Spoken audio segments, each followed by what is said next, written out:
On va réaliser le bouchon numéro 2, la pièce 2. On va faire la vue de face en coupe A et la vue de droite. La vue de face en coupe A, c'est tel que l'on représente, hein, c'est la coupe A ici.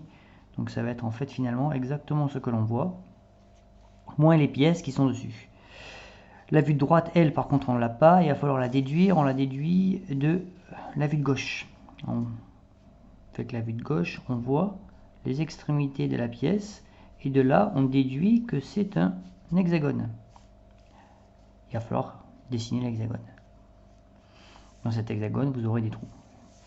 Donc, pour commencer, on va aligner les vues. On aligne les vues entre elles. Pour aligner les vues, il va falloir faire un axe. Je fais un axe qui va traverser ma feuille, hein, et qui va me permettre d'aligner mes vues. Pour faire l'hexagone à l'échelle 2, je vais prendre mon rayon d'hexagone, d'accord. Bon, étant donné que c'est à l'échelle 2, je vais tout simplement faire le double. Je n'ai pas besoin de relever la valeur, on s'en fout. De là, je trace une verticale. Donc ma vue de droite, elle va situer à gauche du dessin. Donc je vais tracer une verticale. Alors encore un autre axe. De là, je trace tout au compas mon hexagone.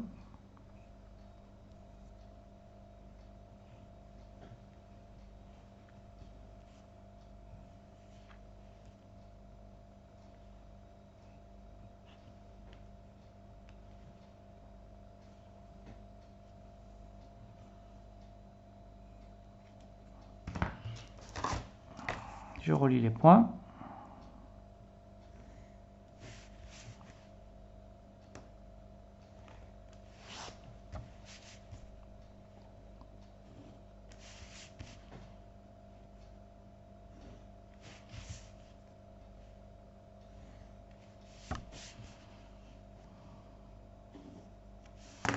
Je gomme le surplus.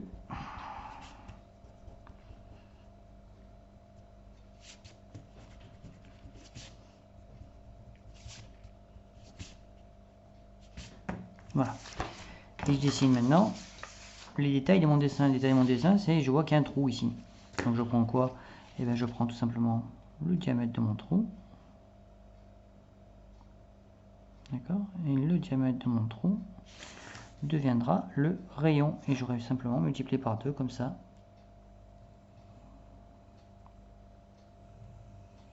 Et j'aurai rejoint mon échelle. Premier trou. Deuxième trou visible. Le trou de la pièce numéro 5. Donc on va sortir un petit peu la mine, elle est un petit peu basse.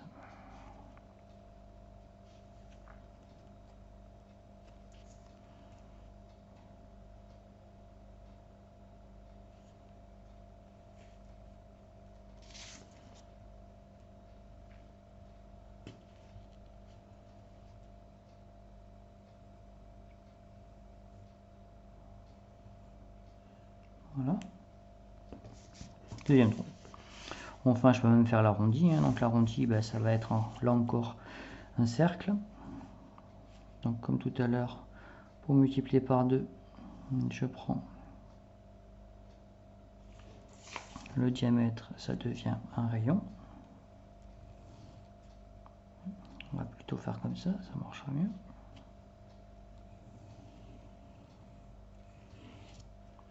Voilà. Il nous reste quoi à faire? Il nous reste à faire les filetages. Donc j'ai un filetage ici, j'ai un filetage ici. Donc mes 3/4 de cercle, le 3/4 de cercle dans le creux du filet. Donc 3/4 de cercle, hop, creux du filet.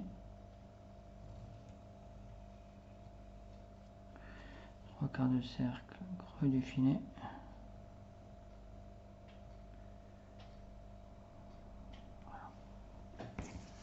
Voilà.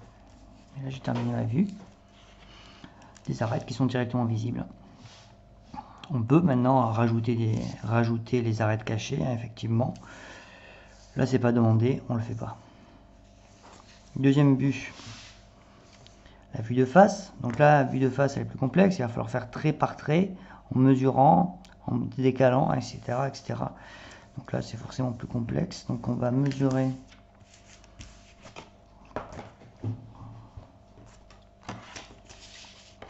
Et à chaque fois, on va multiplier par 2. Hein. Donc là, le piège, il est là, hein, c'est de zapper. Hein.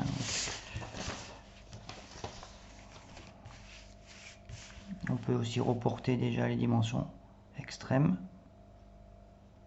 de manière à ce qu'il y ait une cohérence dans le dessin.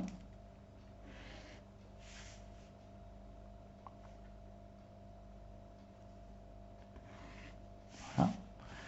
Donc ça ne dépassera pas ça. Donc on va partir d'un côté, on va faire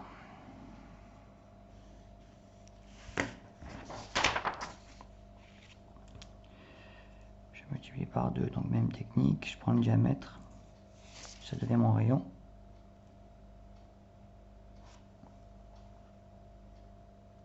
Voilà. Je reviens. Je reviens de quelques millimètres.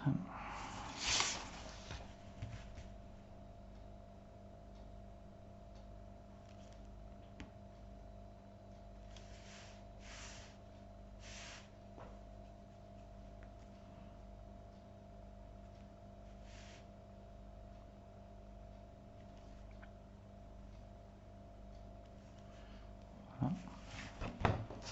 Puis je ressors.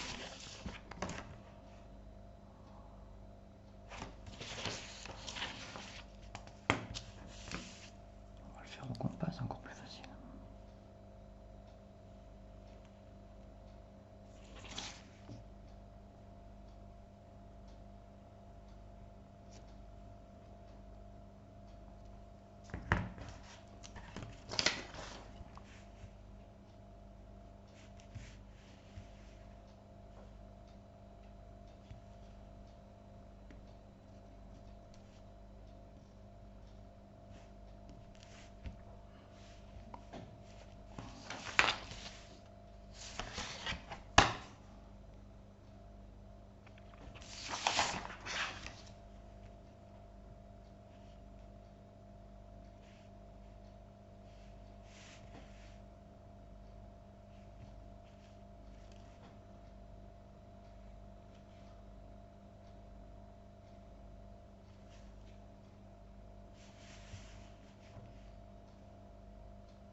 Ah, c'est pas possible, il faut prendre la mesure.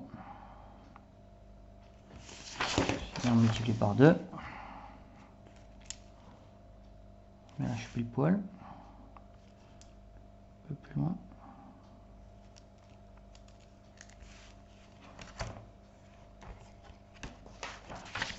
Ensuite, là encore, on prend une mesure.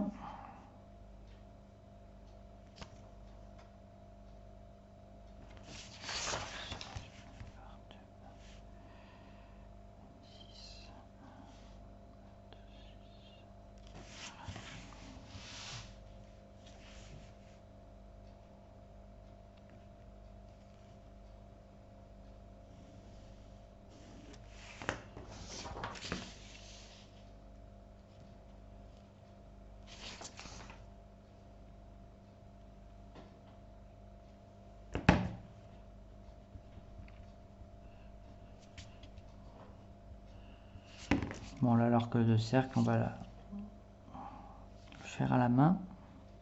D'accord, on va pas demander tant de rigueur que ça. Voilà. Il ne reste plus que le trou interne, les trous internes. Donc on l'a déjà tracé ici, donc on n'a qu'à prolonger.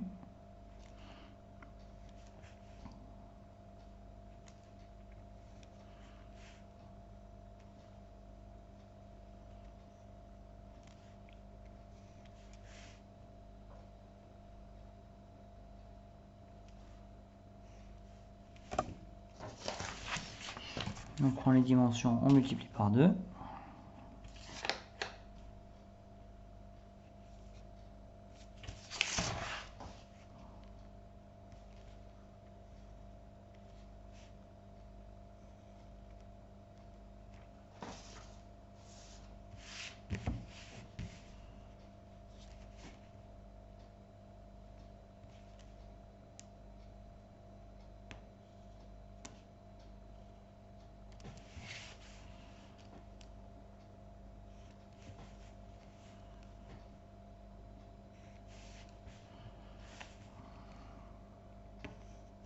Étage, étage, étage, étage, étage, étage.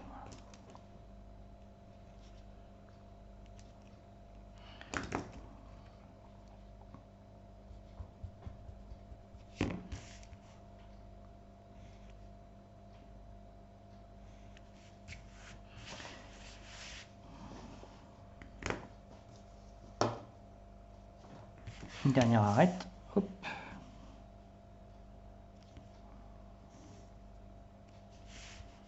Deuxième. Des petits oublis, hein, mais c'est très classique tout ça. Et comme on est en coupe, les hachures.